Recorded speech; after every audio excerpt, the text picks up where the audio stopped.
त्वमेव माता च पिता त्वमेव त्वमेव बन्धुश्च सखा त्वमेव त्वमेव विद्या द्रविडं त्वमेव त्वमेव सर्वं मम देव देव। चतुर्दश अध्याय गुणत्रय विभाग योग। श्री भगवान उवाच परं भूयः प्रवक्ष्यामि ज्ञानानां ज्ञानमुत्तमं यज्ञात्वा मुनयः सर्वे परां सिद्धिमितो गताः। श्री भगवान बोल्या સર્વ જ્ઞાનો કરતા ચઢિયાતા ઘણા ઉત્કૃષ્ટ એવા જ્ઞાનને હું ફરી કહું છું, જેને જાણીને સઘળા મુનિજનો આ સંસારથી છૂટીને પરમ સિદ્ધિને પામી ચૂક્યા છે. ઇદમ જ્ઞાનમુપાશ્રિત્ય મમ સાધર્મ્યમાગતાઃ સર્ગેપી નોપજાયન્તે પ્રલયેન વ્યથંતિ ચ. આ જ્ઞાનને આશ્રયે મારા સ્વરૂપને પામી ચૂકેલા માણસો સૃષ્ટિના આરંભે ફરીથી નથી જન્મતા કે પ્રલય કાળે નથી તો વ્યાકુળ થતા. મમ યોનિર્મહદ બ્રહ્મ તસ્મિન ગર્ભમ દધામ્યહમ સંભવઃ સર્વભૂતાનાં તતો ભવતિ ભારત.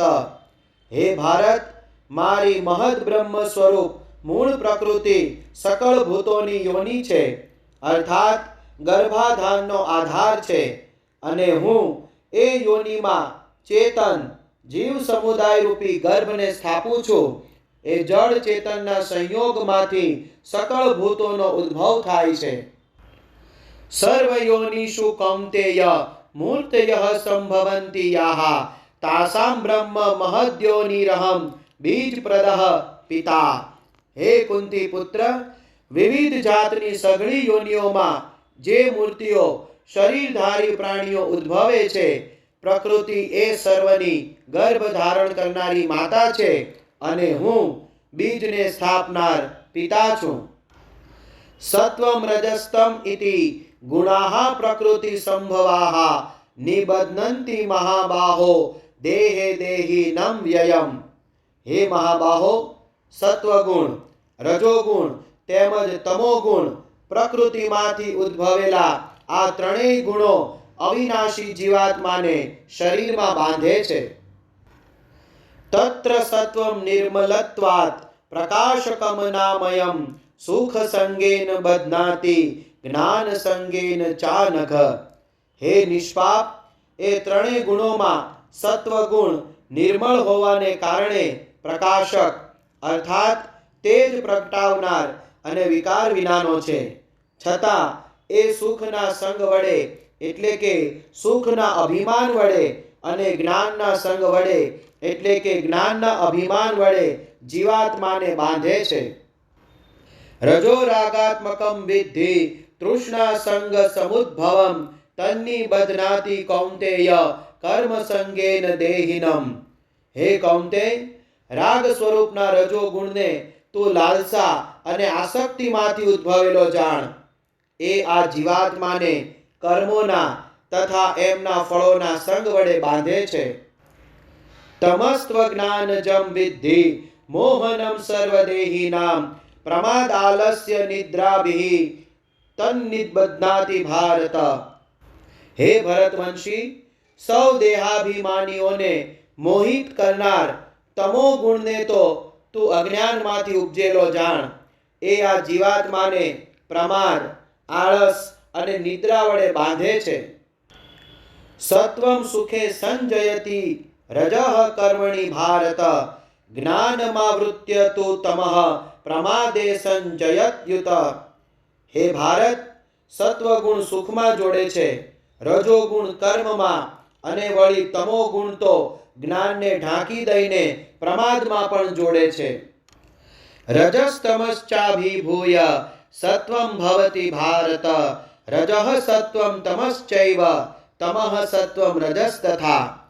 હે ભારત, રજોગુણ અને તમોગુણને દબાવીને સત્વગુણ, સત્વગુણ અને તમોગુણને દબાવીને રજોગુણ, તેમજ સત્વગુણ અને રજોગુણને દબાવીને તમોગુણ વૃદ્ધિ પામે છે. સર્વદ્વારેષુ દેહેસ્મિન પ્રકાશ ઉપજાયતે જ્ઞાનમ યદા તદા વિદ્યાદ્વિવૃદ્ધમ સત્વમિત્યુત. જે વખતે આ દેહમાં તથા અંતઃકરણ અને ઇન્દ્રિયોમાં ચેતનતા અને વિવેક શક્તિ ઉપજે છે એ વખતે એમ સમજવું કે સત્વગુણ વધ્યો છે. લોભઃ પ્રવૃત્તિરારંભઃ કર્મણામશમઃ સ્પૃહા રજસ્યતાની જાયન્તે વિવૃદ્ધે ભરતર્ષભ. હે ભરતવંશીઓમાં શ્રેષ્ઠ, રજોગુણ વધતા લોભ, પ્રવૃત્તિ, કર્મોને સ્વાર્થ બુદ્ધિથી તેમજ સકામ ભાવે કરવા, અશાંતિ અને વિષયની લાલસા આ સઘળા જન્મે છે. અપ્રકાશો પ્રવૃત્તિશ્ચ પ્રમાદો મોહ એવ ચ તમસ્યતાની જાયન્તે વિવૃદ્ધે કુરુનંદન. હે કુરુનંદન, તમોગુણ વધતા અંતઃકરણ અને ઇન્દ્રિયોમાં નિસ્તેજપણું, ચેતનતાનો અભાવ, કર્તવ્ય કર્મોમાં પ્રવૃત્ત ન થવું, પ્રમાદ અને નિદ્રા જેવી અંતઃકરણની મોહમાં નાખનારી વૃત્તિઓ આ સઘળાઈ જન્મે છે. યદા સત્વે પ્રવૃદ્ધેતુ પ્રલયમ યાતિ દેહભૃત તદોત્તમ વિદામ લોકાન મલાન પ્રતિપદ્યતે. જ્યારે સત્વગુણ વધ્યો હોય ત્યારે આ માણસ મૃત્યુ પામે છે તો ઉત્તમ કર્મ કરનારાઓના નિર્મળ દિવ્ય સ્વર્ગ આદિ લોકોને પામે છે. રજસી પ્રલયમ ગત્વા કર્મસંગીષુ જાયતે તથા પ્રલીનસ્તમસી મૂઢયોનિષુ જાયતે.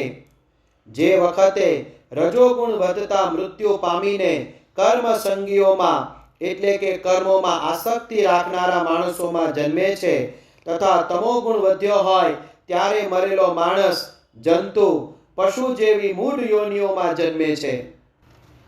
કર્મણઃ સુકૃત સ્યાહુઃ સાત્વિકમ નિર્મલમ ફલમ રજસસ્તુ ફલમ દુઃખમ અજ્ઞાનમ તમસઃ ફલમ.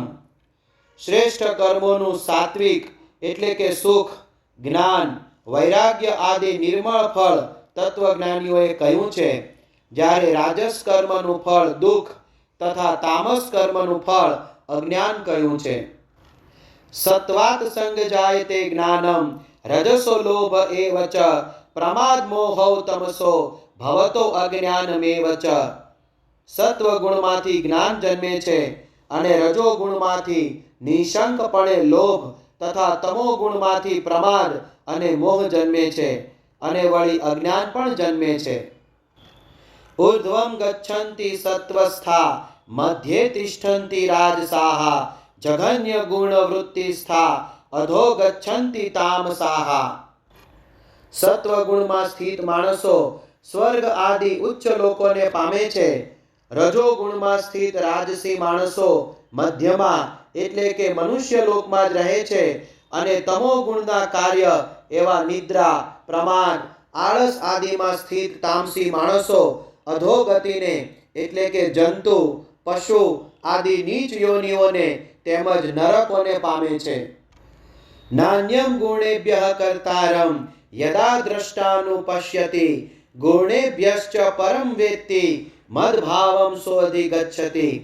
જે કાળે સાક્ષીરૂપ રહેલો દ્રષ્ટા ત્રણ ગુણો સિવાય બીજા કોઈને કર્તા રૂપે નથી જોતો અને ત્રણેય ગુણોથી સાવ પર એવા સચ્ચિદાનંદ ઘન સ્વરૂપ મુજ પરમાત્માને તત્વથી જાણે છે, એ વખતે એ મારા સ્વરૂપને પામે છે.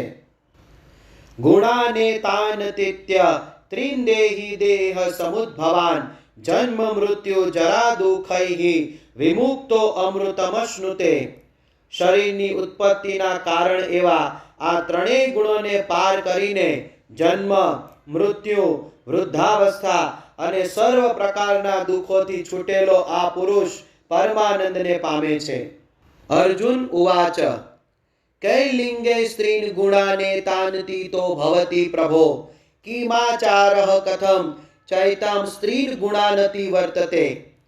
અર્જુન બોલ્યા, આ ત્રણેય ગુણોથી અતીત પુરુષ કયા કયા લક્ષણોથી યુક્ત હોય છે અને કેવું આચરણ કરનાર હોય છે તથા હે પ્રભો, માણસ કયા ઉપાયથી આ ત્રણેય ગુણોથી અતીત થઈ શકે છે?